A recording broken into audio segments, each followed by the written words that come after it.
Question number 14 is a very easy question. कह रहा a chord of a circle is equals to radius. ठीक है, एक circle है हमारे पास, ये देखिए इस तरीके से एक सर्कल है, ठीक है ना, और इस सर्कल में हमारे पास एक कॉर्ड है और ये कॉर्ड का जो लेंथ है ये किसके इक्वल है? रेडियस के इक्वल है, करेक्ट।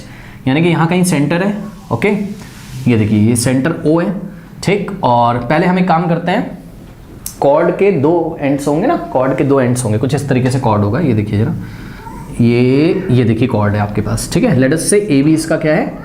कॉर्ड है, ठीक। अब सुनो मेरी बात ध्यान से, ये जो कॉर्ड AB बन गया, इसने सर्कल्स को 2 पार्ट्स में डिवाइड कर दिया। ऊपर वाला पोर्शन जो है वो मेजर सेगमेंट है और नीचे वाला पोर्शन ये माइनर सेगमेंट है। मेजर सेगमेंट कैसे पहचानते हैं? जिस सेगमेंट में, सेगमेंट कैसे बनता है बताइए? कॉर्ड और आर्क के कॉम्बिनेशन से, मतलब the region enclose by chord and arc, ठीक है ना। कॉर्ड और आर्क से जो बाउंडेड रीजन होता है उसको हम क्या बोलते हैं? सेगमेंट बोलते हैं। तो एक सेगमेंट ये दिखाई पड़ रहा है और एक सेगमेंट ये देखिए नीचे दिखाई पड़ रहा है आपको, ये देखिए कॉर्ड और ये देखिए ये आर्क, ठीक। तो ये नीचे वाला माइनर सेगमेंट है, ऊपर वाला मेजर सेगमेंट है। जिस भी सेगमेंट में सेंटर आता है, the segment which contains centre is known as major segment, तो ये मेजर सेगमेंट है। अब क्वेश्चन में आपको यही बोला है बच्चों, कह रहा है find the angle subtended by this cord. कौन सी कॉर्ड? AB। लेकिन AB की खासियत है बच्चों, ये कॉर्ड जो है ये सर्कल के रेडियस के लेंथ के इक्वल है। मतलब इस सर्कल का जितना भी रेडियस होगा, इस सर्कल की रेडियस का लेंथ जितना होगा उतना ही लेंथ किसका है? कॉर्ड का। यानी कि ये जो कॉर्ड AB है, ये जो कॉर्ड AB है, ये जो कॉर्ड AB है बच्चों, ये किसके इक्वल है? इस सर्कल के रेडियस के लेंथ के इक्वल है, करेक्ट। अब इन्होंने क्वेश्चन आपसे पूछा है कि find the angle subtended by this chord at the point in major segment. मतलब ये जो कॉर्ड है, अगर हम मेजर सेगमेंट में कोई पॉइंट ले लें, लेट अस से ये देखिए मेजर सेगमेंट में हमने पॉइंट A ले लिया, तो what is the value of the angle subtended by this chord at the point on the in the major segment, ठीक है। तो मेजर सेगमेंट में एक पॉइंट हमने यहां पर ले लिया है और इस पॉइंट में, इस पॉइंट A पे कितना एंगल ये कॉर्ड बनाएगा ये हमें निकालना है। यानी कि हमें क्या करना है? अच्छा, इसका नाम M रख दो, कोई दिक्कत नहीं है, पॉइंट M है क्योंकि A हम पहले ले चुके हैं ना। तो ये देखिए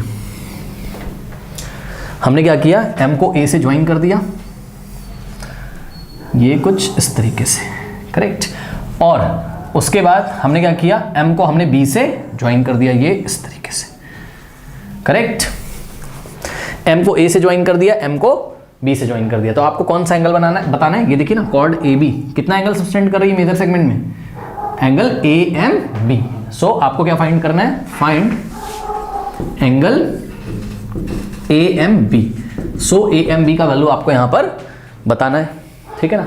अब AMB का वैल्यू कैसे बताओगे? बहुत इजी क्वेश्चन है ये। कैसे? कुछ नहीं करना है, O क्या है? सेंटर है। तो आप एक काम करो, O को A से ज्वाइन कर दीजिए, ठीक, और O को B से ज्वाइन कर दीजिए। जैसे ही आप ऐसा करेंगे बच्चों, बहुत ध्यान से चेक करिए, OA क्या है? रेडियस है।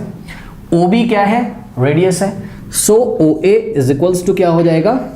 OB हो जाएगा, क्योंकि radius of the same circle आपस में इक्वल होते हैं। तो OA is equals to OB हो गया। लेकिन according to the question radius के इक्वल कौन है? कॉर्ड है। यानी कि OA OB और ये जो कॉर्ड AB है, तीनों ही आपस में इक्वल है। कोई डाउट है बताइए? अब एक बात बताओ बच्चों, अगर OA OB और AB तीनों अगर आपस में इक्वल हो गए तो बताइए ट्रायंगल AOB कैसा ट्रायंगल है? ट्रायंगल AOB कैसा ट्रायंगल है? ये इक्विलेटरल ट्रायंगल हो जाएगा। इक्विलेटरल ट्रायंगल क्या होता है? इक्विलेटरल ट्रायंगल एक ऐसा ट्रायंगल है जिसके तीनों साइड्स आपस में इक्वल होते हैं, ठीक है। तो चेक करो, OA OB और AB तीनों का लेंथ आपस में इक्वल है, ठीक है ना। तो यहां से देखिए सॉल्यूशन में, ठीक है, according to the question ATQ, according to the question OA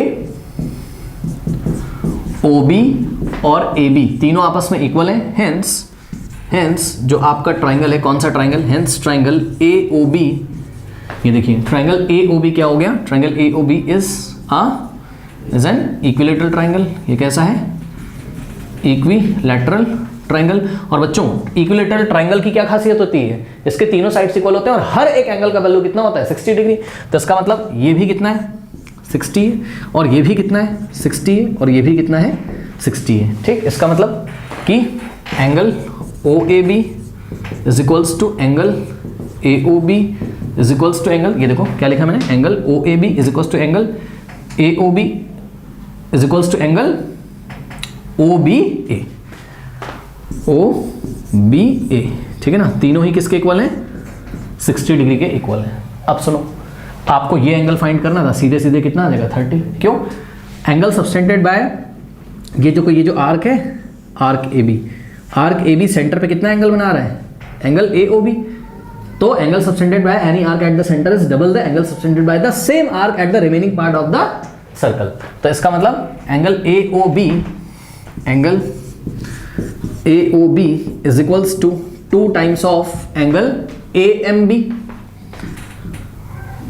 angle A M B, correct. अब कुछ नहीं करना है, यहां से ए ओ बी की वैल्यू रख दो, कितनी, इक्वेशन 1 है ना, तो इक्वेशन 1 से हमने क्या किया, ए ओ बी की वैल्यू रखी कितनी, 60 degree is equals to 2 times angle A M B. अब देखो ये 2 मल्टीप्लाई कर रहा है, इधर आएगा डिवाइड कर देगा, सो यहां से क्या आ जाएगा बेटा, आप कर लोगे ना आराम से, देखो 60 डिवाइडेड बाय 2 कितना आ जाएगा 30, so angle A M B कितना आ जाएगा, angle A M B is equals to कितना आ गया 30 डिग्री, करेक्ट।